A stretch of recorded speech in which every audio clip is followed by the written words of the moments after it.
Hey everybody, welcome to Weekly Roundup. I am Nat Daddy. This is November 30th, the last roundup of the month. Hard to believe tomorrow is December 1st already, so less than 3 plus 4, 21 days to go before most people are out of school. A couple more days after that for Christmas, so that's crazy, but here we are. Ready for another week of books. Got some great ones here to go over. Lots of awesome indies. Got some good Marvel ones and a couple of DC as well. But first, before we can jump into all that, let's thank the sponsors that help make this show possible. We got the group at 204 Comics.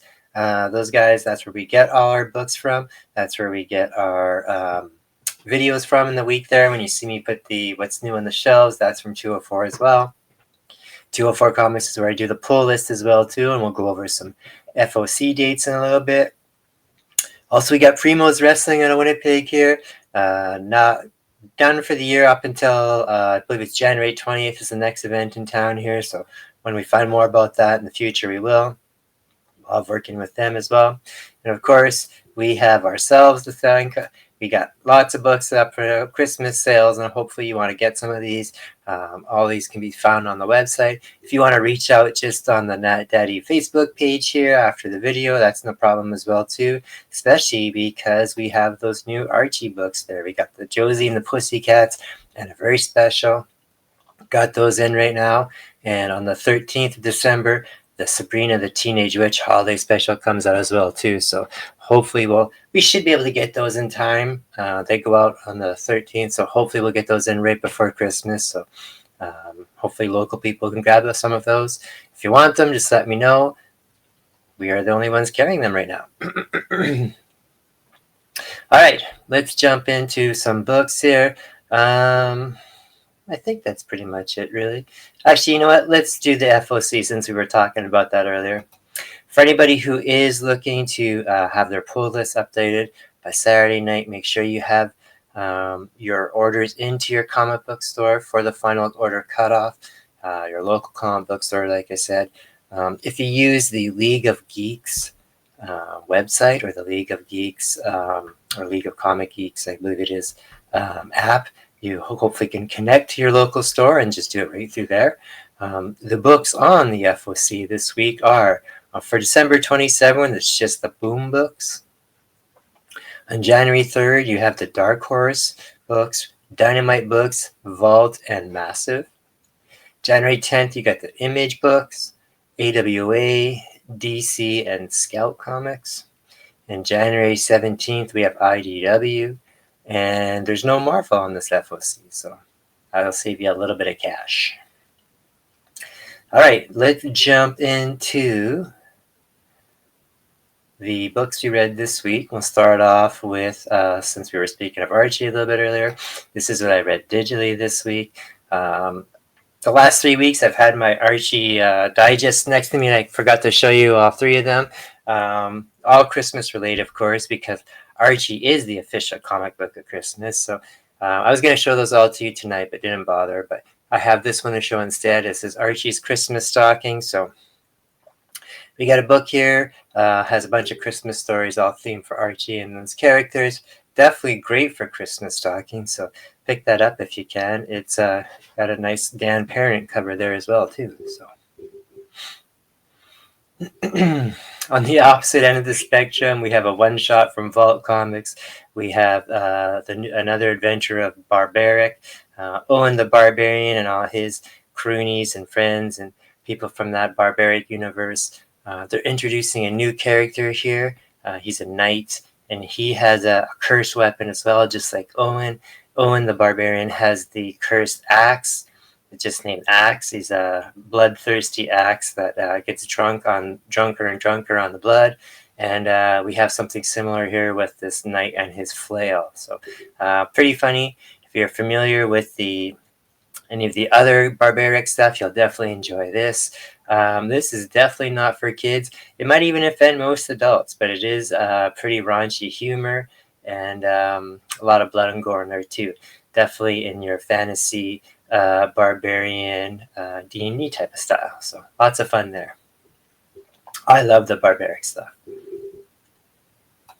From Marvel Comics, we have the a one-shot here as well too. It's the Amazing Spider-Man Gang War. This is kind of like the prelude or the alpha to the big gang war crossover. It's going to be happening through some of the Spider-Man and some of the other Spider-Man related titles. It pays a lot of homage, and they even reference it to the original gang war stuff that happened in the 80s. And it's a very similar idea. It's kind of a great idea that works just with new people, lots of new characters, and a brand new timeline. But gang war is basically all the crime heads in New York are fighting for some to be the ultimate crime boss in the city, especially after some new territories are become open in that. So great start there. Lots of great characters in here, villains in that wise, and hero wise as well too. We got Spidey, who is going to put together a team to kind of end this. But the main obstacle is not just the bad guys in this. Is ever since the Kingpin was the mayor of New York City, which went through a lot of the Marvel comics there. Even though he's not now, Luke Cage is.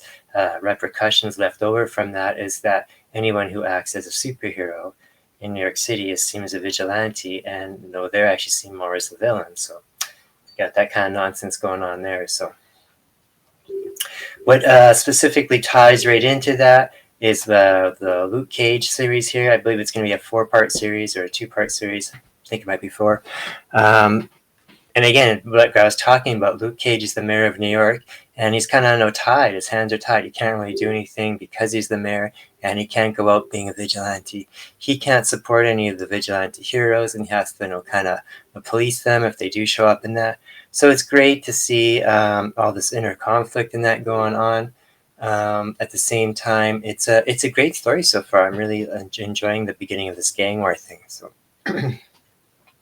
if anyone was familiar with the recent Batman Catwoman kind of gang war thing going on, it kind of has a feel like that, where you got a bunch of different people having to choose sides over different views on things, while there's a larger thing going on in the background, crime related. This is another one that ties into that whole gang war thing. It's the Spider-Woman #1. Not only does it tie into the whole gang war thing here, Spider-Woman is she's been brought back into the Marvel Universe, where she was kind of killed for a little bit. But when she's been brought back, some of her not everything came back with her. So nobody seems to remember that she had a child, and now she's trying to find this her baby that nobody seems to remember and is missing in that. And we're kind of going from there. So this ties into the gang war stuff, and it also has ties into that whole spider multiverse type of thing as well too, the web of life and that. So from DC, we have a beginning of kind of their big crossover event for right now. It's Titans Beast World. Long kind of a short version of the story is that everyone on Earth has the potential to be infected by Beast Boy, who ends up being more than just Beast Boy in that, and everybody kind of gets turned into these beasts, animals in that, like Beast Boy. So, but it sounds kind of silly, but there's way more to it in that. There's this giant world threat going on where Beast Boy actually has to become like a Starro, a giant Starro, and all kind of things happen from there as well too. So one kind of bigger universe altering event leads into another one here, and so far it's all right. It does kind of have a silly concept to me because I don't really like Beast Boy and the whole animal stuff of powers and that. It just makes you think of the Wonder Twins from the Super Friends, and even though I love that, I can't take it seriously. But overall, this might have a lot of repercussions going forward, because even in the beginning of this story here, some things happen that you wonder if will have a lasting effect or not. So that's what I read digitally this week. Let's jump into the books I read raw. Continuing on with DC, we have another volume of the Batman 89 stuff. So I myself am a huge fan of Batman 89. It's probably my favorite Batman, Michael Keaton in that. So earlier this year and late last year, we had the Batman 89 original series that continued Wars, and this is picking up a couple years after that. So it's even farther into the future there, and Bruce Wayne has given up being Batman for a couple of years now, and Barbara Gordon is now the commissioner, or captain, I should say, and she's out there making sure that he's still not being Batman, that because he kind of promised her in that due to the events at the end of the last series. So in this book here, they start introducing more people like Harley Quinn and Crane as they're not quite their villain parts yet. They're not Scarecrow or Harley Quinn yet, but it introduced them, how they work out of Arkham Asylum. And it also at the same time too, Bruce Wayne seems to be kind of missing in that he's no longer in touch with Alfred at the moment. He's kind of disappeared out of everybody's radar. And at the same time too, it looks like he shows up at the end here as maybe as a villain. So maybe we kind of see that what's going on there. So lots of craziness going on in there. But yeah, I really like this. And again, it's written by Sam Hamm, the guy who wrote the original series last time and wrote the original screenplay for the movie. Right. From Scout Comics, we have Vectors #1. This is one of their non-stop titles there, which is, I've mentioned in the past there, the non-stop ones are, they do one issue of this in single format, and then if anyone else is interested in reading any more of this, they have to pick up the trade paperback, which has the rest of the volume in there, which could be 2, 3, 4, 5 issues, whatever. So really like the art in here. Very, very realistic. Lots of great coloring in here. So that's a great way to start off in that. This is a neat story. It is about these 3 astronauts who have been gone for 50 years. And one day they just kind of crash back onto Earth in their capsule there. And nobody even realizes what they were because they've been gone for so long. But they're originally part of this project that went up there, and they went missing, and now they're back, and they haven't aged. And they kind of wake up a little bit at the end, and they don't realize anything has happened or any time has happened. They don't remember anything at all during that 50 years. And also it seems like that maybe something's hitched back a ride with them. They know that they've definitely been touched or influenced by other kind of alien forces because there's clues left behind. But a good start so far. It's just that unfortunate with maybe not unfortunate, but like I said, the rest of this book is part of that non-stop format, so it only comes in collected form afterwards. So it's a good story, but I don't know if it's enough to make me want to pick up the whole rest of the series in that collected format. So, but all right so far. From Sumerian Comics, we have Basic Instinct. So I was a young adult in the 90s when Basic Instinct came out, and much like everybody at that time, everyone thought that was an amazing movie because it was just so risque in that. So I picked this up because it said it was kind of based on that, and it kind of is a little bit, but it's only maybe like a loose sequel. The Kim Cattrall character in there, the one that Sharon Stone played, she gets mentioned once or twice in here. It seems like maybe she's researching a new book and wants to speak to this person. Otherwise, it has nothing to do with the rest of the movie.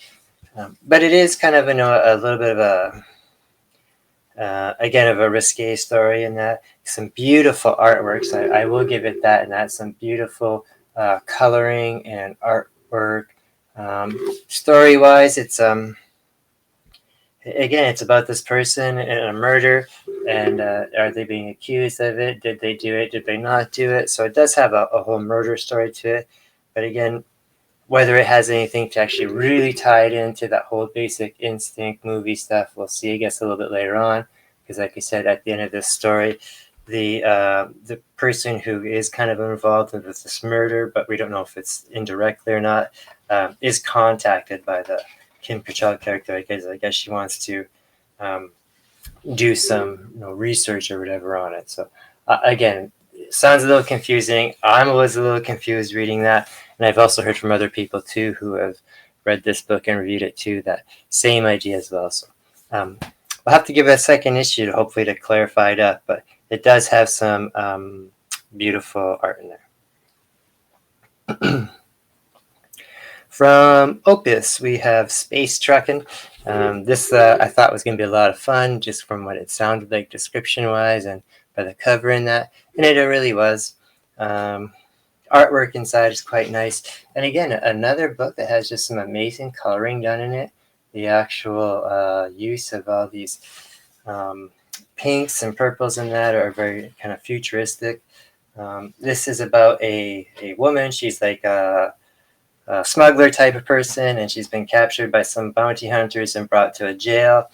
And of course, she has a history with all these people in there, and she wants to break out and go from there. So she actually does break out with some of these people, and now they're off to do their space adventures and that, while they're on the run, trying to make up enough money and have whatever space adventure that they've accidentally stumbled into. So pretty fun book. Like I said, lots of great art, lots of great color, action and humor. This is Space Truckin' from Opus Comics. From Image, we have Maria Lovett's Crave. I always find that Maria Lovett, I like her work because it's a lot of very, very sexual and erotic and passionate in that. And every time she seems to write or do a story in that as well, that's what a lot of this book contains. This story is no different as well. But this one actually has a pretty cool concept. It's about this app called the Crave app that just shows up one day on this university campus. Nobody remembers how it appeared, just showed up on everybody's phones one day. And it's kind of like the ultimate dating app. So as long, it says to, tell us what you crave and follow our instructions, so we'll make it happen. And all these people are using it, and all this crazy stuff is happening where all these people are hooking up in that. This is causing a lot of tension and stuff with other people. At the same time, too, this one guy who kind of has a crush on somebody starts, getting, messages from the app to use it to try to hook up with her and that. But again, lots of craziness is going on. Seems like this app is doing more than just as a dating service, and that kind of has like a almost like a supernatural feel to it in that. It's causing a lot of crazy hookups in that, a lot of people being hurt and rejected by others. But great book so far. Definitely not for kids. Like I said, this does have a whole lot of adult content. Maria Lovett does love doing highly passionate, love, sexy scenes in that. So check that one out. Crave from Image. From Apex Comics, we have Super Liquid Avatar. This is part of that Phaser universe, and we've covered a few things like that. They've introduced this character Phaser, where it's he's kind of the man of like 1,000 powers. He's a scientist that got sucked through like a black hole time warp type of thing, and he keeps going through all these dimensions. And every time he goes through into a new world or a new dimension, he actually has a different superpower. They're building a universe around him, and this is a new character that they've added to it. It's the Super Liquid Avatar. It's a scientist that was helping work on a team to bring back the Phaser character through one of these time holes with experiments in that. And he has this kind of virtual reality robot that he uses, and ends up being fused inside it. His mind does. And his body ends up being killed or kind of put hurt and comatose. And now he lives inside this super adaptable liquid robot. So that's what this is. Lots of fun. Again, lots of great artwork in here too, and amazing action and color. So again, all the books this week were great for art and color in that. Yeah, I really enjoyed this so far. Just lots of fun. Makes you think of the 60s and 70s in that. And I think that's kind of the whole intention. But again, lots of great artwork in here. Super Liquid Avatar. Okay. We have from DC here. We have the Penguin book here, which is issue number 4. And again, I usually don't cover books this far into the series. I usually do first or second issues. But what I do like covering is first appearances of characters. They have a new character in here. This is the what is her name? I know it's Lisa. Is it Lisa? I think it's Lisa. Yeah, I believe it's Lisa. But Lisa St. Clair. I could be wrong with Lisa, but it's definitely St. Clair. And she is the wife of the Penguin. And she's this silver-haired, super smart and super sexy mafia person.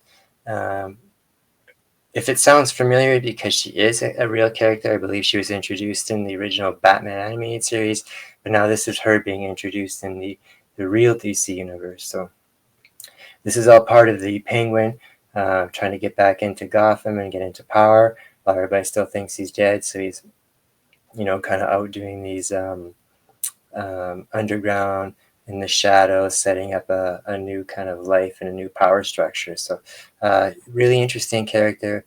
See, she seems very ruthless, very, very dangerous and sexy and smart, with lots of connections and power behind her and money. So definitely check that out.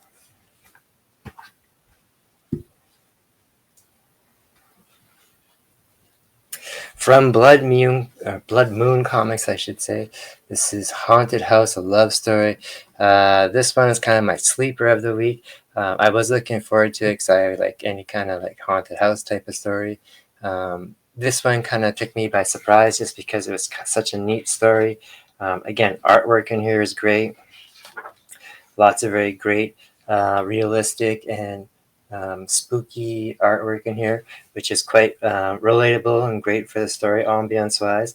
It's about a house that a man works very, very hard and puts all his effort into to build, and the house ends up being kind of possessed and alive, and is in love with the man that built the house and that lives there.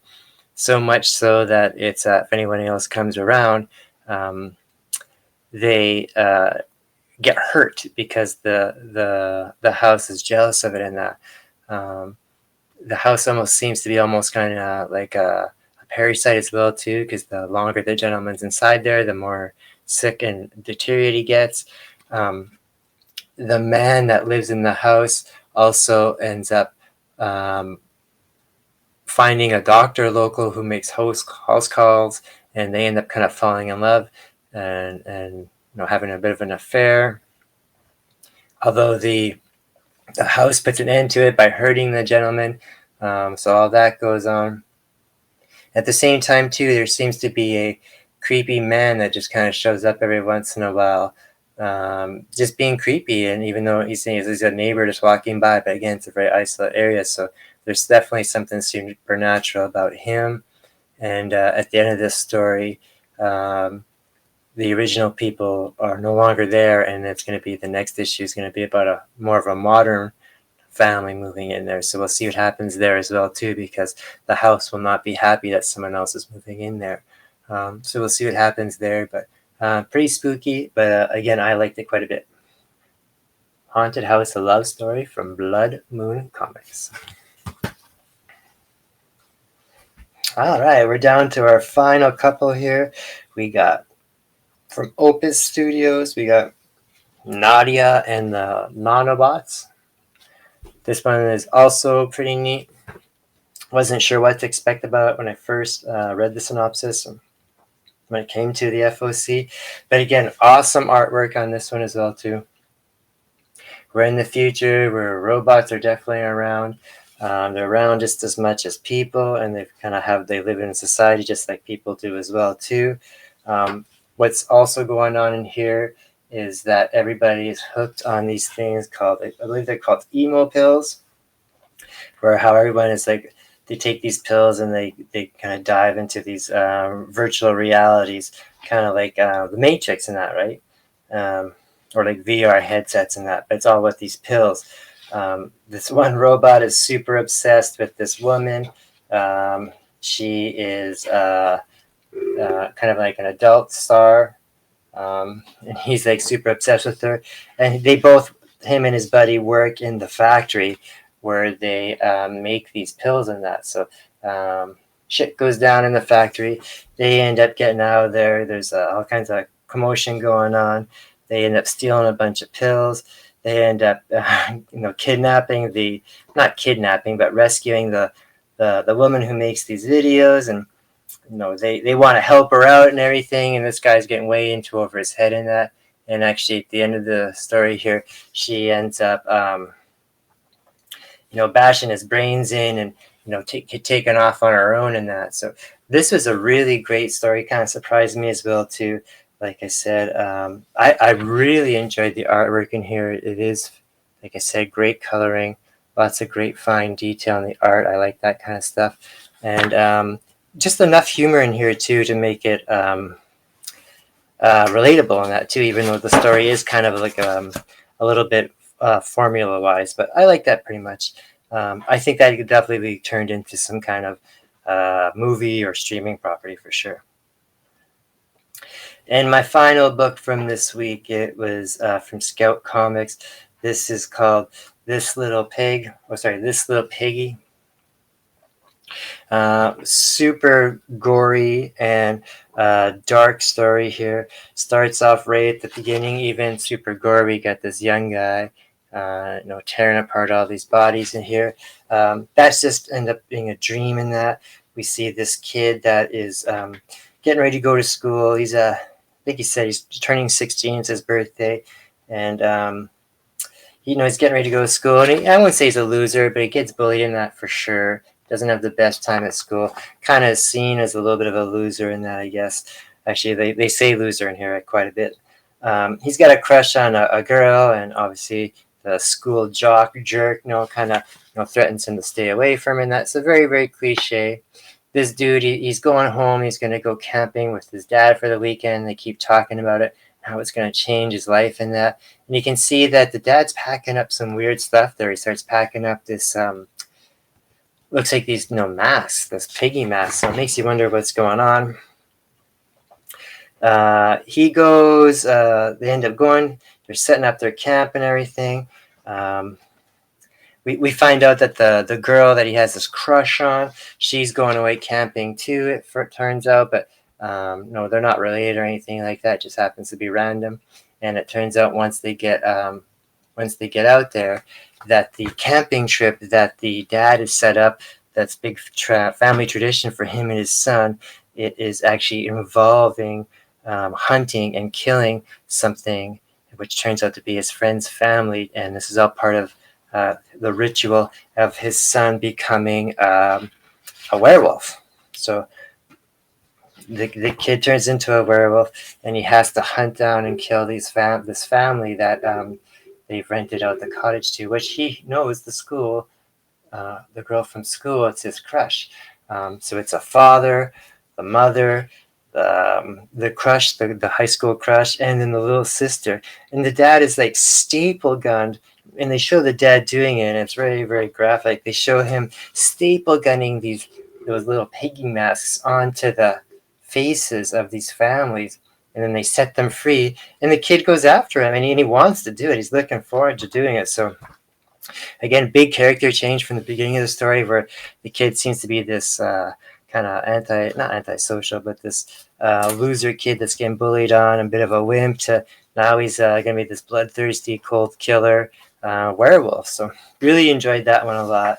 Probably definitely in my top 2 of the week. This Little Piggy from Scout Comics.